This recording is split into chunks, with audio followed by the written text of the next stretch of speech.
Hi friends, Chad Hauer here, team leader for the Hauer home team here at Keller Williams. And I wanted to give you another market update here for the South Sound. Specifically, we're going to be focusing on Pierce County as of May 2023, see where we're at.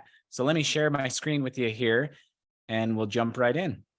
All right, looking at this, we're seeing a very active market. So we've seen the median sale price is currently in Pierce County, we'll call it $512,000. And that represents, compared to this same time last year, that represents a 9% decrease in values.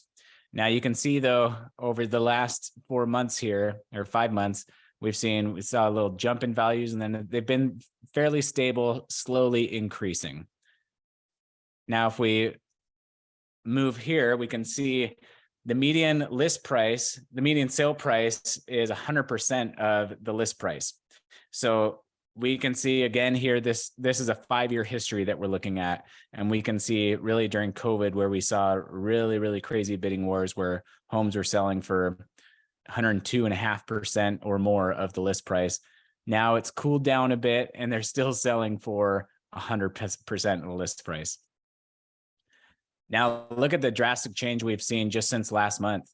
We went from about 39 days on market down to 9 days on market just within the last month. So we're seeing a very active, quick market right now in Pierce County, where the spring market really started early. If we look here, we can see the number of pendings in this last month it actually dropped down by 22% compared to the year before. So we are seeing less sales taking place, and the homes that are selling though are selling pretty quickly. This is a good comparison. Again, this is a 5-year history that we're looking at, and you can see the number of homes for sale is up 17%. That represents the red here. So 17% higher than it was this same time last year. And then the number of homes that sold, the green, is down by 39%. So you can see here this difference here between the red and the green. This is actually healthy. We want to see more homes for sale than there are homes selling. During this kind of COVID era, it was just absolutely insane. It didn't even make sense that there were more homes selling than there were coming to the market, because they would sell so quickly. By the time we did the data at the end of the month, it was just ridiculous. So now we're seeing, it's still very much so a tight market there.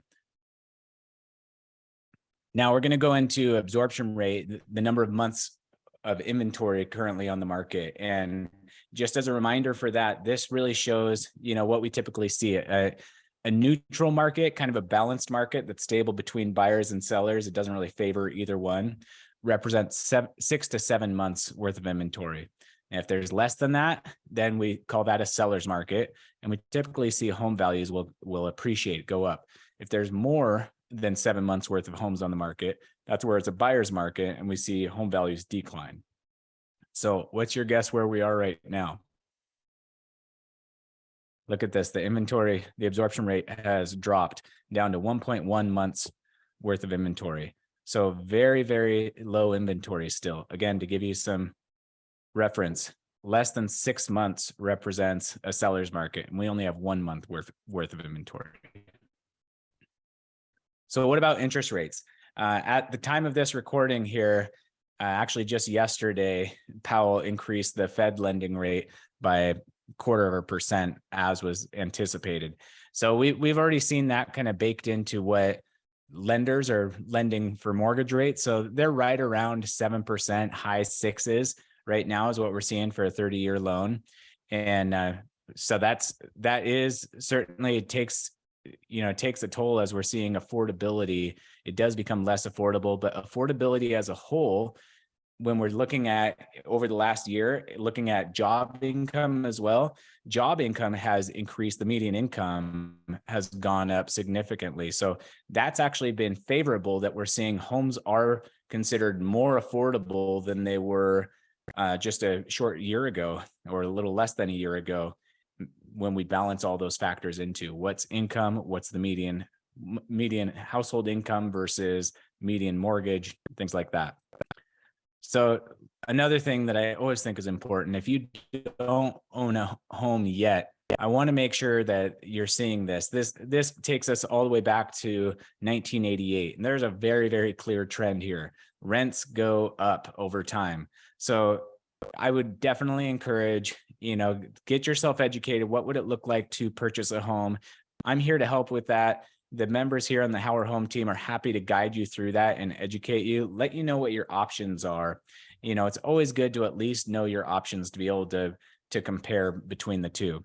Home ownership, I can't say enough good things about how it will positively impact your financial situation long term compared to renting, where you have virtually nothing to show for after renting a home for however many years. So keep in mind, right now, there's a lot of different things going on. Headlines tend to terrify more than they clarify. So keep that in mind.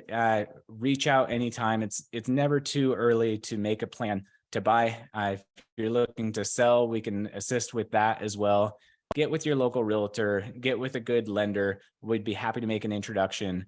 Reach out to us. And if you want to know more specifics about your local neighborhood, on a more micro level, reach out.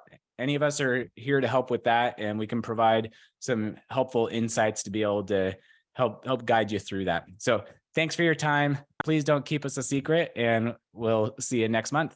Take care.